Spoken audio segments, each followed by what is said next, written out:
And we're going to take you live straight across now to Vijay Chowk, just meters outside India's Parliament, where editor Gaurav Sawant is live with us. That's Parliament behind him on this bright sunny morning. Gaurav, the real power play is going to happen in that building right behind you. Take it away.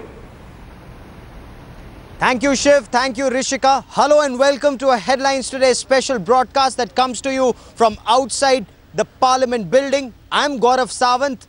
The stage is all set for Narendra Modi's coronation as India's 14th Prime Minister. The BJP Parliamentary Party is expected to elect him, but as Rajnath Singh, the party president, said a couple of days ago, it's a foregone conclusion. The BJP fought its most crucial do-or-die election on one agenda, and that was Narendra Modi. That was the agenda of the 2014 general elections. And this is a victory that has come against all odds.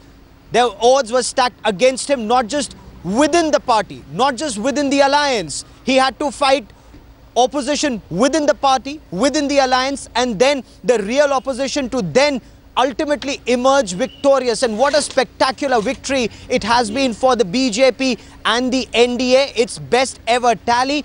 But the task, as Shiv and Rishika were just telling us, has just begun. Let's take a look at the hectic lobbying that's taking place, or that was taking place. The ultimate outsider is now the ultimate insider, and he decides who gets to be a part of his cabinet.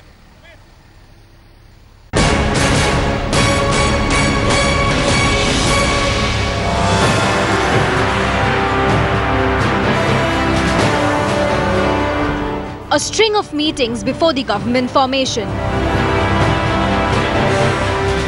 Hectic lobbying for the cabinet berths.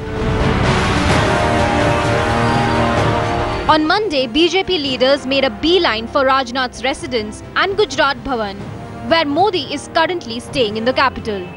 The BJP leaders held talks with Modi and Rajnath over the government formation. After the round of consultations within the party, the BJP Parliamentary Party will meet today in the Central Hall of Parliament to formally elect Narendra Modi as their leader.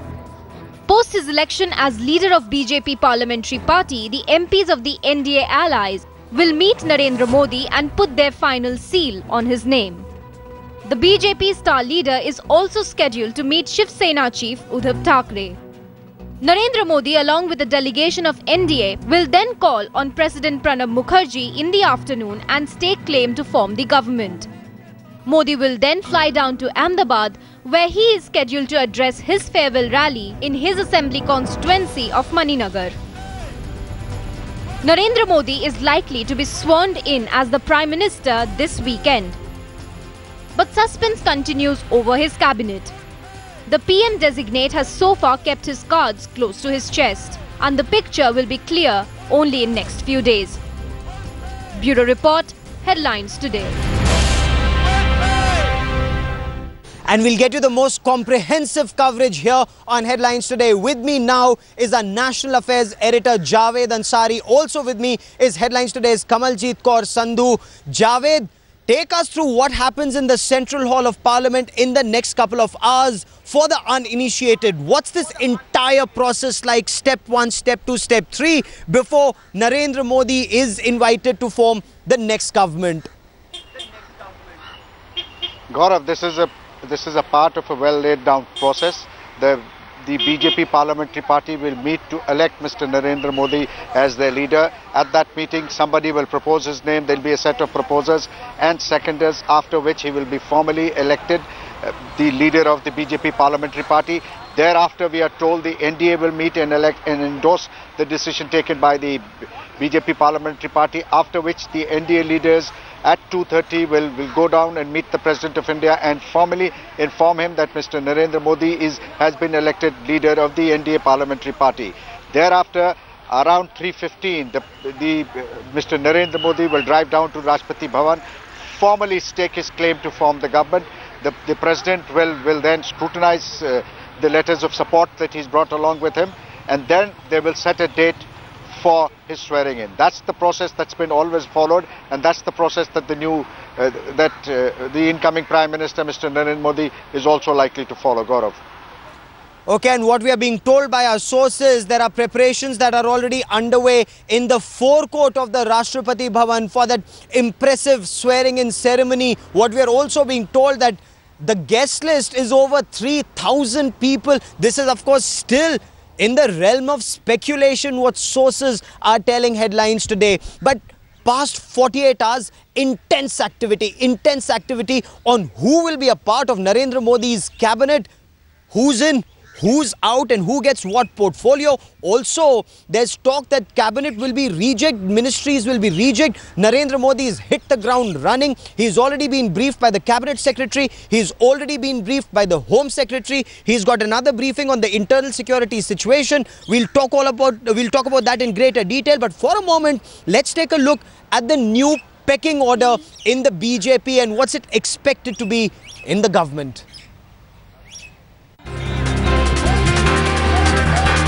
What will Modi's dream team be like? Who will hold the key portfolios in the new government? PM-designate Narendra Modi and Party President Rajnath Singh are busy meeting senior leaders to decide on who all will be part of their core team. Sources say Modi is likely to have a small cabinet. Rajnath Singh, Arun Jaitley, Nitin Gadkari and Sushma Swaraj are pitted to get the plump ministries. Sources say BJP's master strategist Amit Shah will not be a part of the cabinet as the party wants him to take care of organizational responsibilities. Party patriarch LK Advani wants to be the speaker of the newly elected Lok Sabha. But Narendra Modi hasn't revealed his cards yet. Other party loyalists are also in consideration of being rewarded for their performance.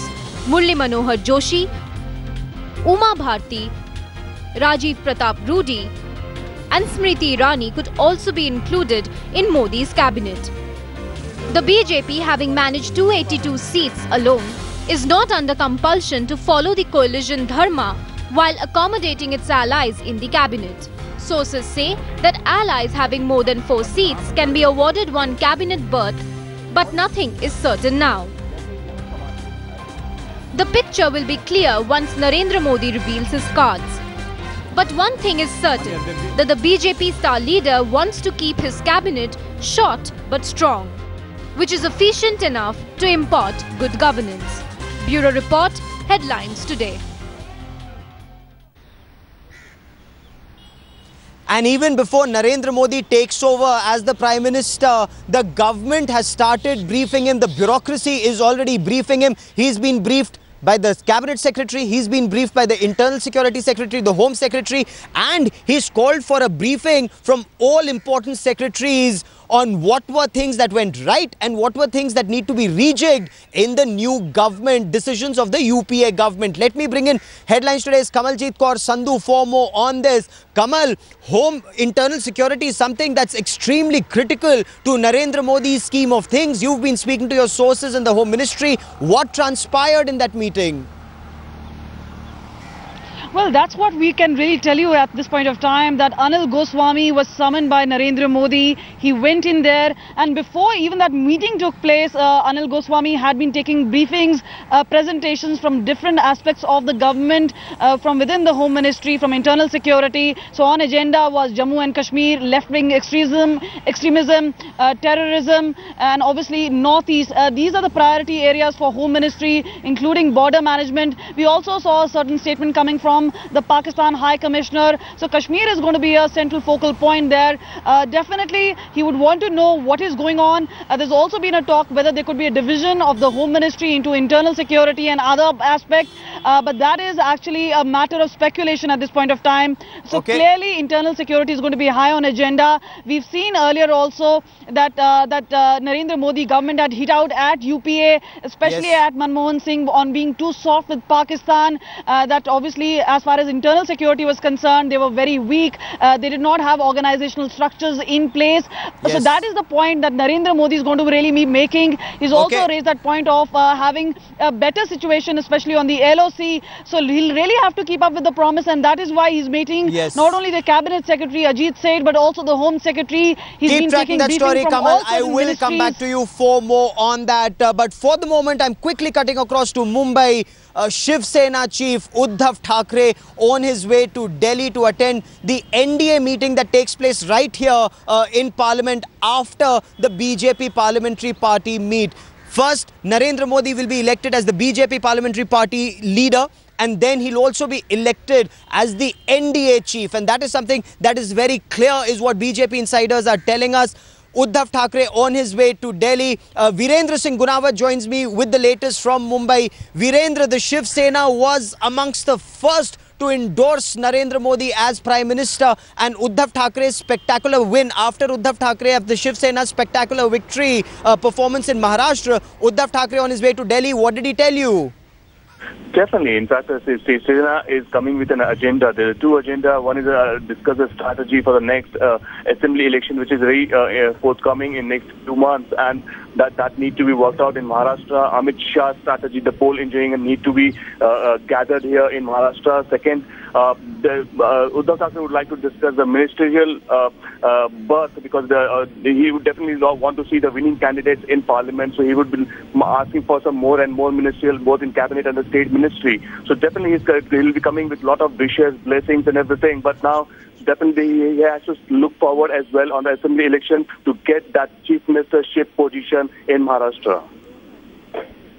Okay, so keep tracking that story. I will come back to you for more. The allies have their list of demands, but the pecking order in the BJP is very clear. Narendra Modi went and met Lal Krishna Advani, but Sushma Swaraj came and met Narendra Modi. So one thing is very clear in the BJP, what the pecking order is. The parliamentary party meets at 12 noon in the Central Hall of Parliament right behind me, and around 3:15, as Javed Ansari was just telling us, Narendra Modi drives to Rashtrapati Bhavan to stake claim to form the next government. We'll be tracking that story very, very closely. We have our reporters fanned out across Delhi.